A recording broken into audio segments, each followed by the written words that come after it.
Hello.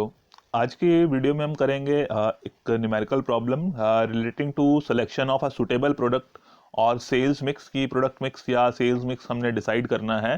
तो उसमें से जो है वो कौन सा सेल्स मिक्स या कौन सा प्रोडक्ट मिक्स जो है वो कंपनी के लिए ऑर्गेनाइजेशन के लिए सबसे ज़्यादा प्रॉफिटेबल है अकॉर्डिंग टू मार्जिनल कॉस्टिंग, वो डिसीजन कैसे लेना है उसके बारे में हम आज की वीडियो में एक एग्जाम्पल करेंगे। सो प्रेजेंट इसमें क्वेश्चन दिया हुआ है, present the following information to show clearly to the management, कि ये आपके पास कुछ इन्फॉर्मेशन दी हुई है, इसको हमने शो करना है मैनेजमेंट को। कैसे? The marginal product cost and the contribution per unit, हमें दिखाना है कि मार्जिनल कॉस्ट दिखानी है और उसकी जो है वो मार्जिनल प्रोडक्ट कॉस्ट, यानी कि कंपनी जो है वो दो प्रोडक्ट्स बना रही है, प्रोडक्ट ए और प्रोडक्ट बी। तो हमें जो है वो मार्जिनल प्रोडक्ट कॉस्ट की प्रोडक्ट ए की प्रोडक्ट बी की जो है वो प्रोडक्ट कॉस्ट दिखानी है, मार्जिनल प्रोडक्ट कॉस्ट। और दूसरा उनका दिखाना है कंट्रीब्यूशन पर यूनिट, की प्रोडक्ट ए की कितना है कंट्रीब्यूशन पर यूनिट और प्रोडक्ट बी का कितना है कंट्रीब्यूशन पर यूनिट। एक तो हमें ये बताना है। सेकंड जो हमें पूछा गया है, the total contribution and profits, की टोटल कंट्रीब्यूशन और profits resulting from each of the following mixtures, की ये जो प्रोडक्ट मिक्स है या सेल्स मिक्स है उस प्रोडक्ट मिक्स का या सेल्स मिक्स का टोटल कंट्रीब्यूशन और टोटल प्रॉफिट जो है वो कितना होगा, वो हमें बताना है। वो कह रहा है कि पहला ऑप्शन है आपके पास 100 units of product A and 200 units of product B, कि पहला ऑप्शन है कि आप जो है वो 100 यूनिट्स प्रोडक्ट ए की बनाएं और 200 यूनिट्स प्रोडक्ट बी की बनाएं। दूसरा ऑप्शन क्या कह रहा है कि 150 units of product A and 150 units of product B, कि 150 इसकी और 150 इसकी। और तीसरा ऑप्शन है कि 200 units of product A and 100 units of product B, product A की 200 यूनिट्स और प्रोडक्ट बी की जो है वो 100 यूनिट्स। अगर हम बनाते हैं तो उसके अकॉर्डिंगली आपको टोटल कंट्रीब्यूशन निकालना है एंड टोटल प्रॉफिट निकालना है।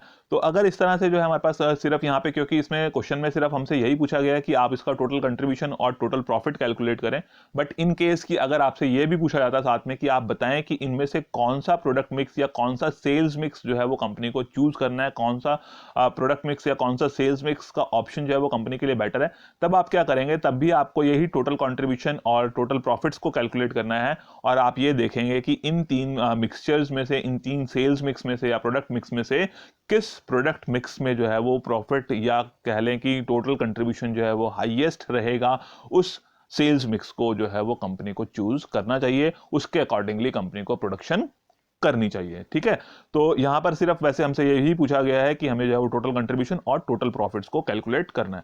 तो अब हम पहले जो है वो फर्स्ट पार्ट को कैलकुलेट करेंगे, मार्जिनल प्रोडक्ट कॉस्ट निकालेंगे और कंट्रीब्यूशन पर यूनिट निकालेंगे। तो उससे पहले देख लेते हैं कि प्रोडक्ट के बारे में क्या क्या इंफॉर्मेशन हमारे पास दी हुई है।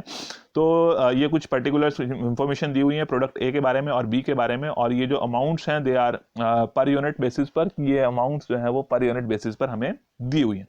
तो प्रोडक्ट ए की सेल्स जो है वो 20 रुपीज़ का प्राइस है और प्रोडक्ट बी का जो सेलिंग प्राइस है वो 15 रुपीज़ का है। Direct material 10 and 9, direct wages 3 and 2 rupees. Direct expenses जो हैं उनके कहा गया है कि दैट इज 100% ऑफ वेजेस, यानी कि 3 का 100% यानी कि 3 रुपीज़ डायरेक्ट एक्सपेंसेस हो गए। और यहाँ पर भी जो है वो 100% ऑफ वेजेस, तो बी के लिए जो है वो 2 का 100% यानी कि 2 रुपीज़ जो है वो डायरेक्ट एक्सपेंसेस हो गए। एंड फिक्स एक्सपेंसेस जो है वो कंबाइंड है प्रोडक्ट ए और प्रोडक्ट बी के लिए, दोनों के मिला के जो है वो कुल मिला के जो है वो 800 रुपीज़ के, क्योंकि आपको पता है कि जो फिक्स एक्सपेंसेस हैं उनको हम लमसम टोटल अमाउंट में ही कंसिडर करते हैं। तो ये इंफॉर्मेशन दी हुई है, तो हम मार्जिनल प्रोडक्ट कॉस्ट और कंट्रीब्यूशन पर यूनिट निकाल लेते हैं। तो मार्जिनल कॉस्ट का मतलब कि हमें जो भी वेरिएबल एक्सपेंसेस हैं वो उसका टोटल करना है, तो मार्जिनल कॉस्ट आ जाएगी। और दूसरा कंट्रीब्यूशन निकालना है, तो सेल्स में से जब हम मार्जिनल कॉस्ट माइनस करेंगे तो हमारे पास कंट्रीब्यूशन आ जाएगा। तो इसके लिए एक स्टेटमेंट बना लेते हैं। तो स्टेटमेंट में क्या है कि पर्टिकुलर्स आगे और प्रोडक्ट ए का और प्रोडक्ट बी का, तो यहाँ पे आपने एक सेंटर में और लाइन लगा लेनी है ताकि जो है वो क्लियरली डिफाइंड हो कि ये प्रोडक्ट ए के लिए है, ये प्रोडक्ट बी के लिए है। यहाँ पे एक सेंटर में लाइन जो है वो आपकी आ जाएगी, टेबल में बॉर्डर आ जाएगा इसका। तो इसमें क्या है कि अब चाहे तो आप प्रोडक्ट ए के लिए अलग और प्रोडक्ट बी के लिए अलग अलग बना सकते हैं, और चाहे तो जो है वो प्रोडक्ट ए और बी के लिए इकट्ठा बना लेंगे, तो उससे जो है वो हमारा टाइम और एफर्ट्स बच जाएंगे। तो सेल्स यानी कि सेलिंग प्राइस 20 एंड 15 गिवन है हमारे पास, 20 एंड 15, 20 और 15 जो है वो गिवन था, तो हमने 20 एंड 15 सेल्स ले लिया। और उसके बाद हमें कैलकुलेट करना था मार्जिनल कॉस्ट, तो उसमें से मार्जिनल कॉस्ट कैलकुलेट माइनस करेंगे तो कंट्रीब्यूशन पर यूनिट आ जाएगा। तो मार्जिनल कॉस्ट में क्या क्या चीजें हैं, direct material, direct wages and direct expenses. तो तीन चीजें हैं हमारे पास मार्जिनल कॉस्ट में, material cost, labour cost and direct expenses. Material है यहाँ पर 10 and 3, material and wages 10 and 3, 9 and 2। तो वही हमने यहाँ पे लिख लिया कि मटेरियल कॉस्ट जो है वो 10 रुपीज़ की, 3 रुपीज़ की लेबर कॉस्ट, और प्रोडक्ट बी के लिए 9 रुपीज़ की मटेरियल कॉस्ट है और लेबर जो है वो 2 रुपीज़ की है। और डायरेक्ट एक्सपेंसेस के बारे में कहा गया है कि they are 100% of wages, wages का 100%, वेजेस मीन्स लेबर कॉस्ट, तो लेबर कॉस्ट का 100% यानी कि 3 रुपीज़ है प्रोडक्ट ए के लिए लेबर की कॉस्ट, तो लेबर का 100%, 3 का 100% यानी कि 3। ऐसे ही प्रोडक्ट बी के लिए जो है वो लेबर कॉस्ट जो है वो 2 रुपीज़ की है, 2 रुपीज़ का 100% अगर आप लेंगे दैट इज ₹2। तो ये हमारे पास जो है वो वेरिएबल कॉस्ट आ गई हैं, सेल्स थी दी हुई, उसके बाद मटेरियल, वेजेस और डायरेक्ट एक्सपेंसेस, ये हमारे जो है वो वेरिएबल एक्सपेंसेस में मार्जिनल कॉस्ट के लिए आ जाएंगे, और फिक्स्ड एक्सपेंसेस जो है हम कंसीडर यहाँ पर नहीं कर रहे हैं। तो मार्जिनल कॉस्ट में आ गया हमारे पास, ये तीनों चीज़ों का टोटल किया, टोटल मार्जिनल कॉस्ट जो हमें पूछा गया था निकालने के लिए। तो प्रोडक्ट ए की जो मार्जिनल कॉस्ट है 10 + 3 that is equal to 16, and product B के लिए 9 + 2 that is equal to 13। Material, labour and direct expenses, इनका हमने टोटल कर दिया। देन हमें क्या निकालना था, contribution per unit. Contribution per unit निकालने के लिए आपको क्या करना है, सेल्स माइनस मार्जिनल कॉस्ट। तो सेल्स माइनस मार्जिनल कॉस्ट निकालो, या सेल्स माइनस वेरिएबल कॉस्ट भी आप इसको बोल सकते हैं। तो सेल्स में से जब आप वेरिएबल कॉस्ट को माइनस कर देते हैं, मार्जिनल कॉस्ट को माइनस कर देते हैं, तो 20 - 16 that is equal to 4। Then product A का जो कंट्रीब्यूशन पर यूनिट है that is 4, and product B के लिए 15 - 13 दैट इज इक्वल टू 2। अब हमें जो है वो फर्स्ट पार्ट हमारा हो गया है, हमने जो है वो मार्जिनल प्रोडक्ट कॉस्ट भी निकाल दी, कंट्रीब्यूशन पर यूनिट भी निकाल दिया। अब हमें निकालना है डिफरेंट सेल्स मिक्स के लिए जो है वो total contribution and total profit. तो पहला हम ले लेते हैं 100 units of A and 200 units of product B.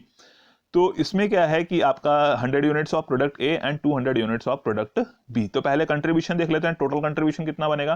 Product A का जो कंट्रीब्यूशन आया था that is ₹4 per unit, and product B का जो कंट्रीब्यूशन आया था दैट इज ₹2 पर यूनिट। तो ए का 4, बी का 2। और यहां पर हम जो मैन्युफैक्चर कर रहे हैं 100 यूनिट्स कर रहे हैं ए की, तो प्रोडक्ट ए की 100 यूनिट्स एंड प्रोडक्ट बी की हम कर रहे हैं 200 यूनिट्स। प्रोडक्ट ए का जो कंट्रीब्यूशन था वो था ₹4 का, 100 × 4 400 रुपीज। प्रोडक्ट बी का जो कंट्रीब्यूशन है 200 × 2 ₹2 पर यूनिट जो है उसका कंट्रीब्यूशन आया हुआ था, बी का 2 है और ए का 4 है। तो 100 × 4 400, 200 × 2 400, and 400 + 400 800, that means this is your total contribution. जो हमसे पूछा गया था कि आप टोटल कंट्रीब्यूशन निकालें इस सेल्स मिक्स के लिए, तो हमने टोटल कंट्रीब्यूशन निकाल दिया 800 रुपीज। एंड उसमें से फिक्स्ड कॉस्ट माइनस करेंगे, जैसे आपको पता ही है कि मार्जिनल कॉस्टिंग में क्या होता है, sales minus variable cost that is contribution, and contribution minus fixed cost that is equal to profit. तो फिक्स्ड एक्सपेंसेस जो है वो 800 रुपीज़ के हैं, तो 800 रुपीज़ हमने इसमें से माइनस कर दिया कंट्रीब्यूशन में से, 800 - 800 that means profit is equal to nil. ठीक है, इसी तरह से सेकंड का निकाल लेते हैं। सेकंड सेल्स मिक्स या प्रोडक्ट मिक्स क्या था, 150 units of product A and 150 units of product B. तो अब क्या है, टोटल कंट्रीब्यूशन कैसे निकालेंगे, प्रोडक्ट ए के लिए 150 × 4 एंड प्रोडक्ट बी का 150 × 2। 150 × 4 that is 600, 150 × 2 that is equal to 300। तो ये हो गया प्रोडक्ट ए का, प्रोडक्ट बी का, दोनों का टोटल कर देंगे और ये आ गया आपके पास 900। तो यूनिट्स आपने यहां से लेनी है जो आपको क्वेश्चन में बताया गया है कि कितना आपका सेल्स मिक्स है, प्रोडक्ट मिक्स है, तो उसके अकॉर्डिंगली जितनी यूनिट्स आप जिस प्रोडक्ट की बना रहे हैं वो आप ले लेंगे।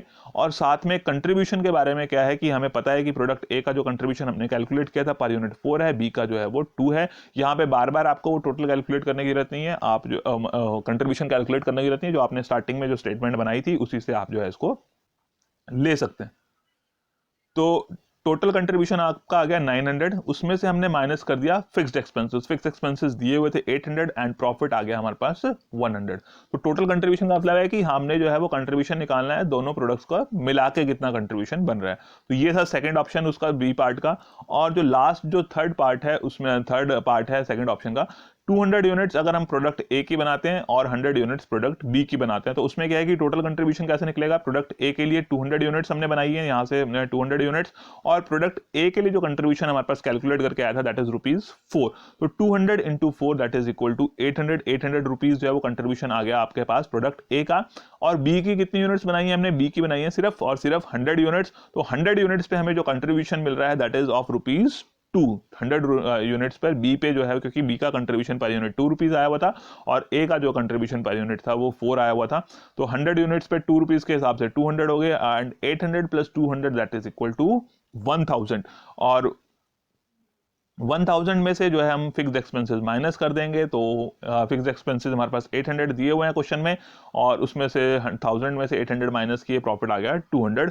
तो ये हमारे पास जो है वो डिफरेंट सेल्स मिक्स के लिए जो कंट्रीब्यूशन में निकालना था और प्रॉफिट हमने निकालना था वो हमने निकाल दिया। तो यहाँ पे हमें इस क्वेश्चन में सिर्फ इतना ही बोला गया था कि आप कंट्रीब्यूशन और प्रॉफिट निकालें, बट अदरवाइज हो सकता है कई बार क्वेश्चन में आपसे पूछा जाए कि आप बताएं कि इन तीनों मिक्सचर्स में से, इन तीनों सेल्स मिक्स में से कंपनी के लिए कौन सा सेल्स मिक्स सबसे ज्यादा प्रॉफिटेबल है। तो अब आपको क्या करना है कि आपको देखना है कि किस सेल्स मिक्स में जो है वो प्रॉफिट जो है वो सबसे ज्यादा आ रहा है। तो अगर, क्योंकि फिक्स कॉस्ट सेम रहती है, तो आप कंट्रीब्यूशन को भी कंपेयर कर सकते हैं, जिसमें कंट्रीब्यूशन सबसे ज्यादा होगा वही प्रोडक्ट, वही सेल्स मिक्स हमारे लिए सबसे ज्यादा प्रॉफिटेबल है। बट इन केस की अगर जो है वो फिक्स एक्सपेंसेस में चेंज हो जाते हैं, तो फिर आपको जो है वो प्रॉफिट के बेसिस पर बताना पड़ेगा कि किस में जो है वो हाईएस्ट प्रॉफिट है, वो सेल्स मिक्स कंपनी के लिए बेटर ऑप्शन है। तो यहां पर पहले ये जो थर्ड ऑप्शन है, इसमें हमारे पास प्रॉफिट आया 200 का, सेकंड ऑप्शन में है 100 का, एंड फर्स्ट ऑप्शन में है निल। दैट मींस, कहने का मतलब कि अगर हमसे पूछा जाता तो हम कहेंगे कि थर्ड ऑप्शन जो है 200 units of product A and 100 units of product B, ये कंपनी के लिए जो है वो बेस्ट जो है वो सेल्स मिक्स है, क्योंकि इस पर जो है वो कंपनी का कंट्रीब्यूशन भी और प्रॉफिट भी जो है वो हाईएस्ट है। तो वो आपको स्पेशली एक्स्ट्रा लाइन में जो है वो लिख के मेंशन करना पड़ेगा।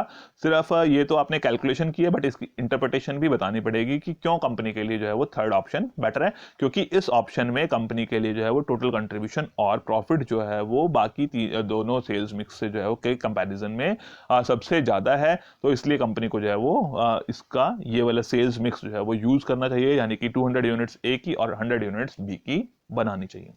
तो इस तरह से जो है हम डिसीजन लेते हैं सेल्स मिक्स के बारे में और प्रोडक्ट मिक्स के बारे में, कि कौन सा सेल्स मिक्स या प्रोडक्ट मिक्स जो है वो हमें हाईएस्ट कंट्रीब्यूशन या हाईएस्ट प्रॉफिट दे रहा है। तो मैंने बता दिया कि कंट्रीब्यूशन आप कंसीडर करते हैं जनरली, बट इन केस कि अगर जो है वो फिक्स्ड एक्सपेंसेस जो है वो डिफरेंट अल्टरनेटिव्स में अलग अलग बताए गए हैं आपको, तो फिर आपका डिसीजन जो है वो प्रॉफिट के बेसिस पर लिया जाएगा। तो आज की वीडियो में इतना ही है।